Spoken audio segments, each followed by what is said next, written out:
Yo, it's crazy to think that I downloaded this beat for free. Shout out to Donetto. He actually did the beat for 4 tracks on my Dream Escape Hell project. He did If All Else Fails, Pride, Exercise My Demons, and Skim Through It. That's the most one producer has done on that whole project. I just really love his sound and his production. I feel like really complements my voice. But I downloaded, this beat. He said it was a free download if you want to do it for a nonprofit. And when I heard the beat, the hook instantly came to me. But I put it out for free on SoundCloud and Audio Mac, thinking this was just gonna be something to just put out. I hadn't really put out too much music in 2020.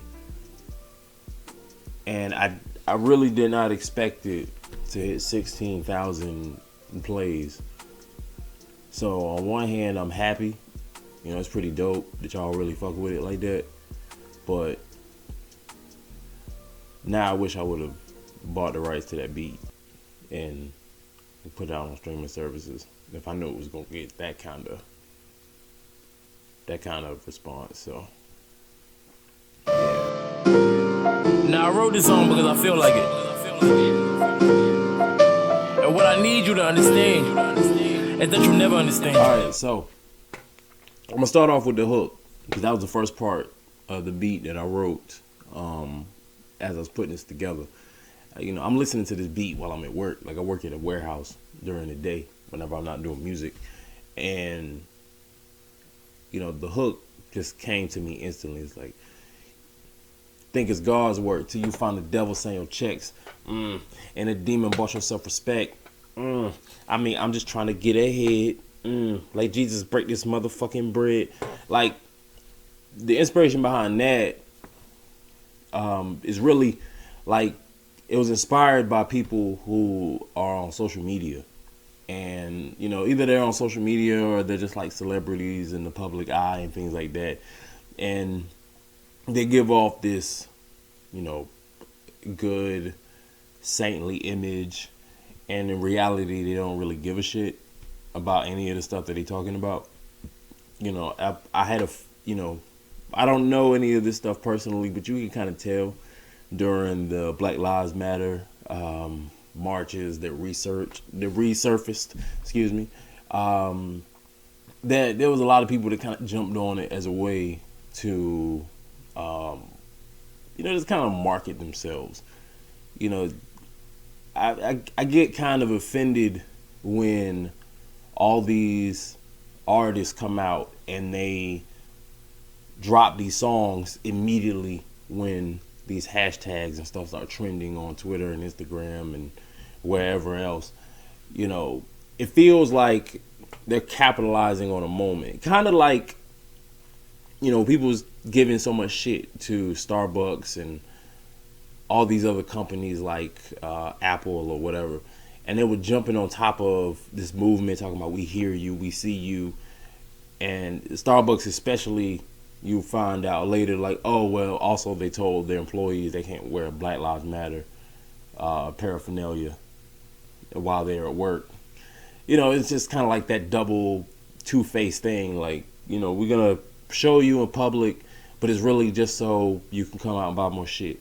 I kind of feel the same way when rappers and singers and all these other people who really don't speak on this shit, who don't really give a damn, jump on it, So it's kind of like, I say if you think it's God's work till you find the devil saying your checks. That's really me talking about how you could be, because sometimes it may be, something that may have not been their decision, but there might be people behind the scenes pulling the strings, and you think you're doing this for a good cause, but really it's just a marketing ploy. It's really just people out here trying to make money and make profit off of trauma. Then I go on the beginning of the first verses. And I hope you know that your clown show's offending God. See you pretending, thinking he don't see your facade. I was never worried about being holier than thou. Already knew I was blessed by the fact I'm well endowed. that part of the verse is still kind of referencing the inspiration behind the hook. But I'm using also my feelings towards just those people who feel like they're like you got those people in church, or those people who feel like they're more in tune with what's going on in the world and really care about what's going on, just to jump on somebody else's neck to say that you don't care enough, shit like that. It's not about you caring more, or you being more more helpful. Like, your contributions are better. That's what I'm trying to say. It's more so it should be about doing the work and educating those people that may not be as educated, or may not be as informed, and don't know that they can do as much as you do. And once you do that, you go that holier than thou thing, like you're better than everybody else. You tend to push people off, and nobody really wants to even fuck with whatever you got going on. And I felt like I was never worried about that, because it was never about at least from my standpoint, it's never about getting recognition for, or getting acknowledgement for being better, or being more close to God, or being more involved. It's all about just doing the work and helping the people. And I'm thankful for my life. Man, just take a look around. But you see, this is what we live in, dog. Just look around. I was feeling good, living superstar dreams, but I had at least 20 RIPs before 19. With that part of the verse, because the song's called Hypocrisy. And I feel like, just in general, just taking it a step further, life is a contradiction. You would expect, certain actions to have a reaction, but it doesn't always work that way. It's sometimes the complete opposite can happen. Because just like the edict, life isn't fair. And so I'm acknowledging, thankful for my life, man. Just take a look around, just acknowledging like my personal blessings. Like, I even think about in the year 2020, I was blessed to still have my job. I didn't really lose too many people to the coronavirus, or not too many people I knew were even affected like that. And I was, blessed to just have, a job. I was able to stay in school and things like that. Like, I was still able to graduate. I personally didn't catch the virus in 2020. And, just acknowledging that, but at the same time, having, just being aware that, like, just because things are good for me doesn't mean that, things aren't happening to other people. So it's like, I'm thankful for my life. Just take a look around. But you see, this world we live in, don't just look around. Like, it's basically saying, yeah, in my bubble, things are all right, but I still have to acknowledge that,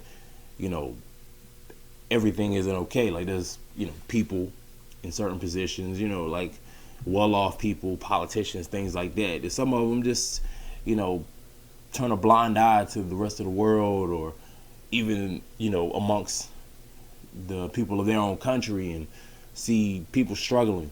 Even, beyond coronavirus, in normal circumstances, there's so many people that are struggling, and because it's not affecting them, they don't see the need to use their influence, their money, their positions of power to assist people, because in their mind it's good, so everybody else should be good too. Or maybe they're lazy or whatever, just not acknowledging that the world that we live in isn't built the same for everybody else.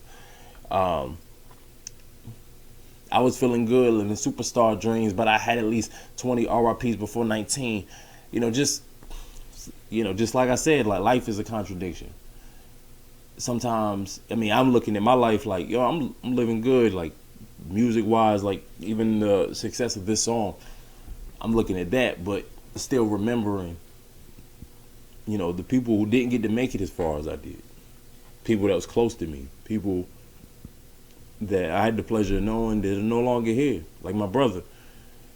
You know, I got plenty of friends, you know, people that I graduated high school with. Like a lot of them I'm getting on Facebook or I'm getting on, you know, some social media platform or whatever and seeing, you know, dang, somebody else that was in my class from high school or middle school or whatever, like they passed on early, whether it's from this disease, whether it's from gang violence in Fayetteville or, you know, just, you know, whatever.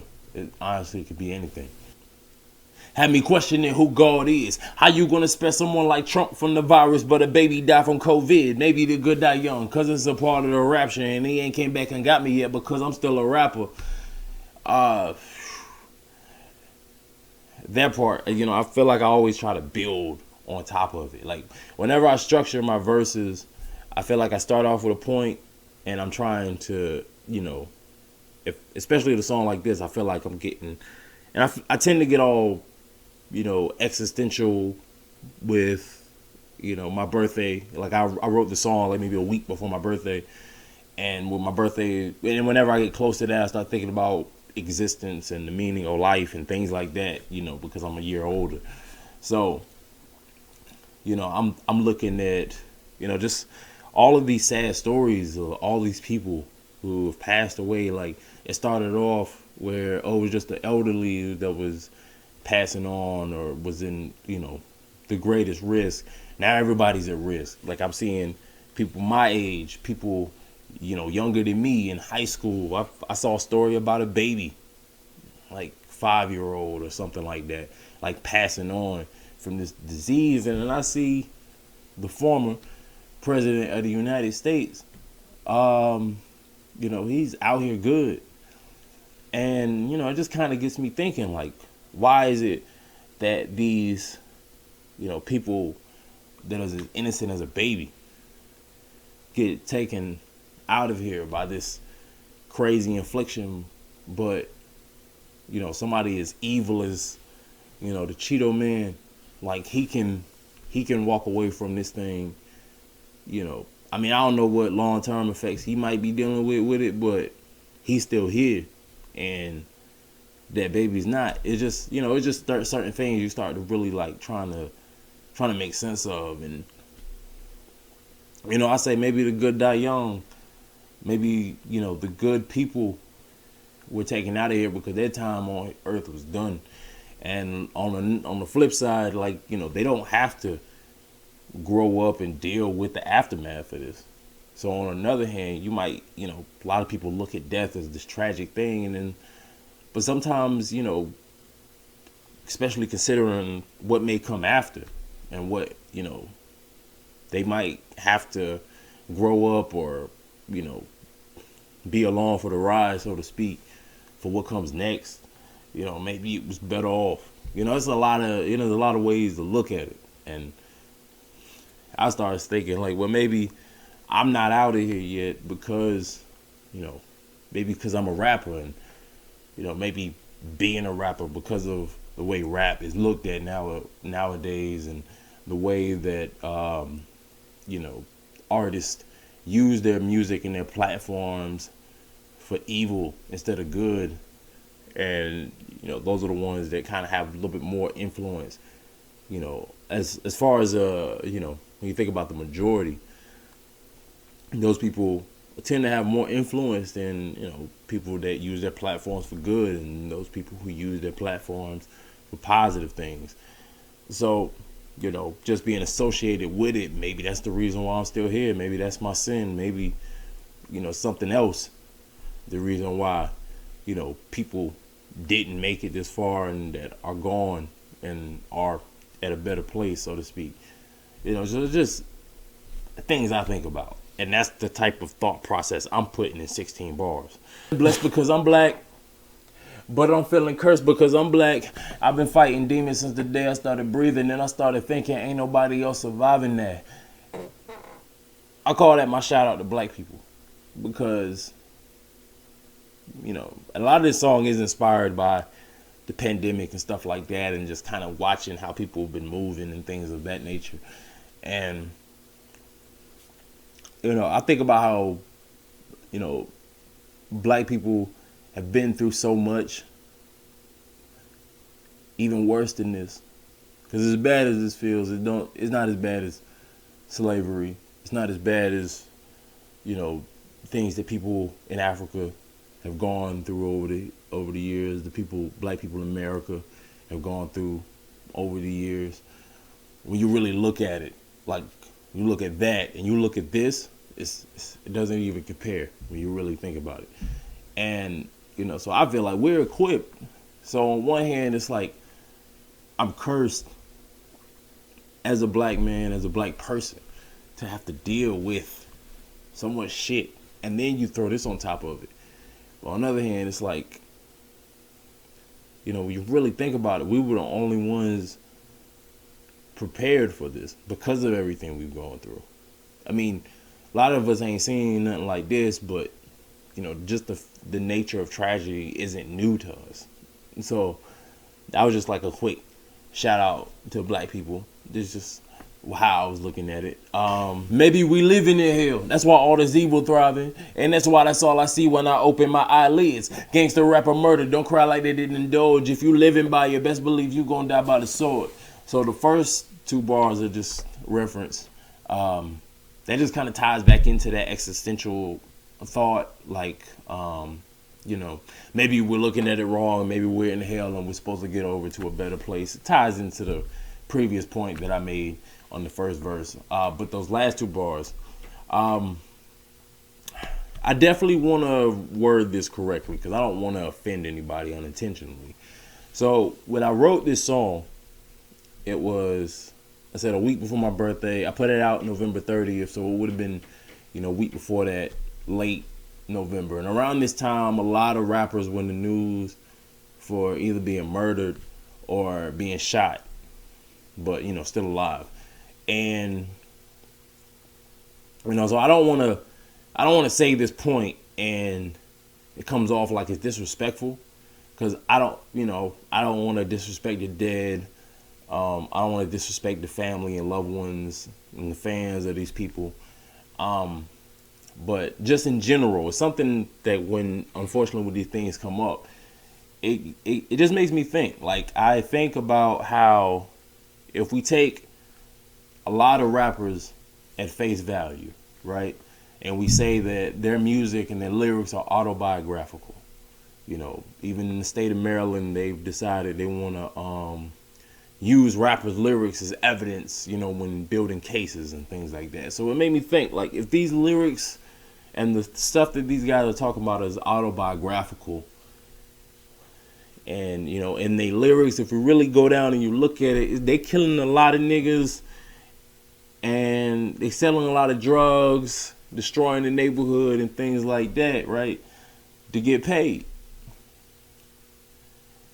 Like, if we take them, because a lot of it is about, you know, dudes trying to claim they real and they out here trying to prove that, you know, this shit is real, this ain't a game, this is the life they live or the life they lived. And, you know, so, you know, if I take you at your word and you're a mass murderer, is it really a tragedy? I'm just going to leave it there. Like, is it really a tragedy when rappers that rap about killing all these niggas, if they look at them wrong, if they tried me, like, is it really a tragedy if somebody finally gets you? Like, if that karma finally catches up with you? I'm going to just leave it there. It's just a thought. Try to give me some advice, I won't believe it. Don't know who to believe since conscious rappers raping women. But then I think back and think how quick y'all turned on, thought in common, but you still scream free Kodak Black. Now picture that. So, going back into what I was speaking about rappers previously, because I have to, you know, be unbiased. And, no, remember that, because it's going to come back into what I'm about to say. So, you know, I'm just referencing the allegations, allegedly, because I don't know the truth, that, you know, Common and Black Thought were accused of rape. And it put me in like this weird headspace because there were two people, especially Black Thought, that I look up to. You know, like I said, I don't know the truth. I don't know what really happened. That story just faded away, but it was something that stuck with me, even past the summer. That's why I put it in this song. And you know, it was just kind of like, dang, if things are true, you know, how do you proceed? Because it just kind of, and I saw, you know, the dogpiling and stuff like that onto them. So I've already decided a long time ago, maybe about 3 years ago now, that, you know, I'm beyond idolizing my favorites. Like I've already said that I'm just gonna just accept that they're humans, and you know, humans make mistakes, and sometimes some mistakes are too great. You might have to get rid of them. But I've never put myself in a position like I did with Kanye, where I would find myself just really like questioning everything, and it really just turns my world upside down. Because when Kanye said slavery was a choice and put on the MAGA hat, it really messed me up. So I had a similar feeling in my gut, because it's like, dang, not two dudes that I really look up to, and they get called out for some shit like this, and I'm thinking like, damn, you know, really threw my head in a tailspin. So it made me go, these are the guys that I listen to, and I feel like they taught me about life through hip hop, because hip hop has been my biggest teacher. I've learned so much more from hip hop than I did from school, that I've learned from, you know, my immediate family, my elders, you know, people like that. Like I've learned more from listening to rappers like them than I've learned from anywhere else. So, you know, it kind of messes up your thought process. When I say try to give me some advice, I won't believe it. It's basically because I don't know who to believe, because it feels like every few months or so, somebody that I look up to or somebody that I listen to for inspiration, for advice or whatever, is turning out to be a piece of shit. But then, like I said, I had to put my bias to the side, because then I say, you so quick to get rid of Thought and Common, but you still scream for Kodak Black. That's all I'm gonna say. You know where I'm going with that. There's allegations there too. Matter of fact, I have a podcast episode where I make my feelings about Kodak Black and some things that were going on around that time that the episode came out, that I expressed those feelings. So all I'm saying is, if I'm going through this whole, you know, thought about what to do with my favorites, you should too. I feel like you can't get on Twitter and talk about how this person has to go when they do something, because you're not that big of a fan of them. But then when somebody that you listen to every day, somebody that, you know, you go to the concerts, you buy the albums, or you stream it as soon as it drops, you excited whenever such and such pops up on your timeline, or when such and such got new music coming out, and you all ready to, you front and center, you ride or die for that person, like on a fan level or whatever, or maybe something even worse. I think you should be that consistent. You can't jump out and say such and such got to go, because you don't really fuck with them, but when one of your favorites get caught up in the same shit, all of a sudden, like, now you got excuses. That's all I'm gonna say. That's all I'm gonna say.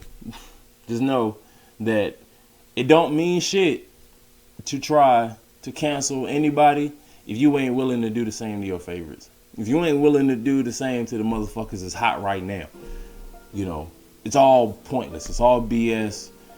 It's all sheep behavior. But yo, that has been the song breakdown for Hypocrisy. Once again, I want to thank y'all so much for streaming the song 16,000 times. That is the most of any song off my SoundCloud has been streamed. I had to think, was it my most streamed thing in general? I don't know right offhand, but I know that's definitely the biggest streamed song on SoundCloud. So I definitely wanted to make a song breakdown, kind of get my thoughts off, kind of let y'all know what I was thinking when I put the song together.